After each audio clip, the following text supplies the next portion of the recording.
By the time you hit 55, you've lived enough life to know what matters and what doesn't. You've loved, lost, worked, sacrificed, and held more than your fair share. So why is happiness still so hard to hold on to? The truth is, sometimes we sabotage it. Quietly, slowly, without even realizing it. Let's talk about 10 ways we tend to block our own joy after 55 and how to stop doing it. Because if not now, when? Number 1, living in the past. The older we get, the more memories we carry. Some are sweet, some are sharp enough to cut. Maybe you replay the moment you said the wrong thing, or wonder what might have happened if you'd made a different choice, or stayed or left. But the past? It's not a punishment. It's a lesson. You can't drive forward looking in the rearview mirror. Let what's behind you stay there. You've got more chapters to write. Number 2, overthinking everything. By now you've got a PhD in overthinking. You've rehearsed arguments, reanalyzed decisions, and stayed up too late playing what if. But overthinking doesn't change the outcome. It just drains your joy. You don't need all the answers to move forward. You've survived enough to trust that you'll figure it out. When it actually happens, until then, breathe. Enjoy your tea hot. Watch the birds. Let your mind relax. Number 3, comparing yourself to others your age. Your old neighbor is hiking the Andes. Your cousin just got remarried. Your friend dropped 30 pounds and found a boyfriend on an app you've never heard of. And here you are, still figuring out what to make for dinner. But you're not late. You're not behind. Comparison is a thief, especially in this chapter. You can't measure your worth by someone else's highlight reel. Your timeline is valid. Your path is sacred. You're not too old for joy. You're just getting started. Number 4, saying yes when you mean no. You'd think by now we'd be better at saying no, but people-pleasing doesn't retire just because we do. You still agree to things you don't want to do.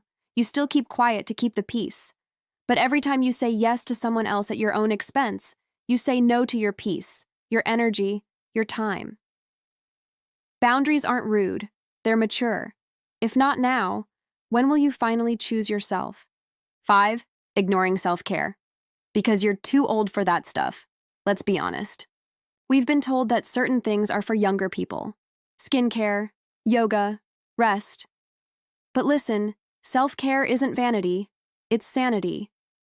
You've taken care of everyone else for decades. It's your turn. Drink water, take the nap, wear the soft socks, put lotion on your knees and call it a sacred ritual. Your body deserves kindness. So does your mind. 6, holding grudges that have outlived their purpose. You've carried that grudge for 10, maybe 20 years. And it's heavy. Maybe they never apologized. Maybe they never will. But holding on hasn't healed you. Letting go doesn't mean forgetting. It means freeing yourself. You've earned peace. Don't let old pain take up new space. Number 7, creating drama to avoid the stillness. For some of us, chaos became our rhythm. We raised kids, balanced jobs, handled crisis after crisis. Now that it's quiet, it's unsettling.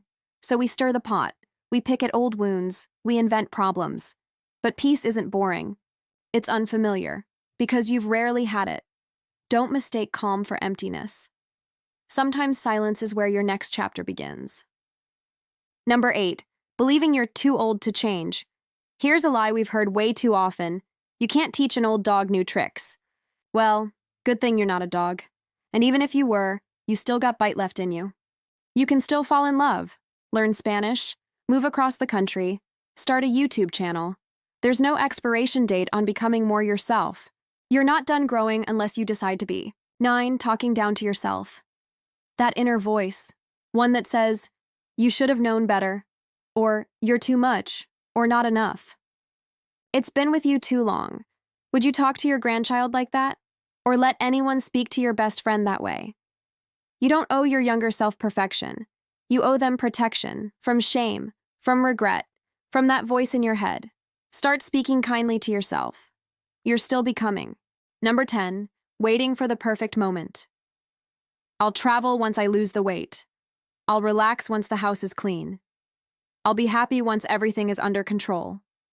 But the truth? The perfect moment never shows up. It's always running late. Your joy doesn't need perfect timing. It needs permission. Yours. The dishes can wait. So can everyone else's expectations. Your life is not on pause. This today is the good part.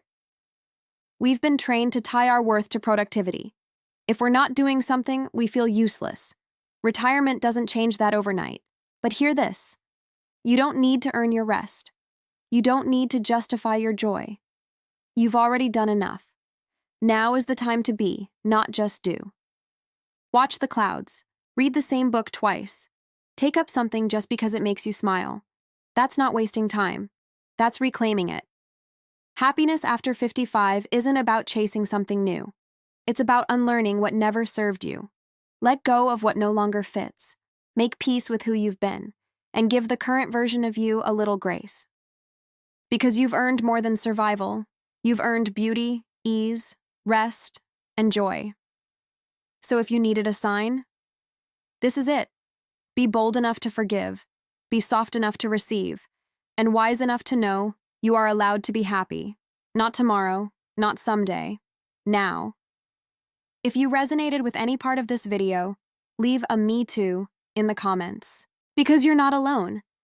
And you know what? You're awesome. Thanks for watching.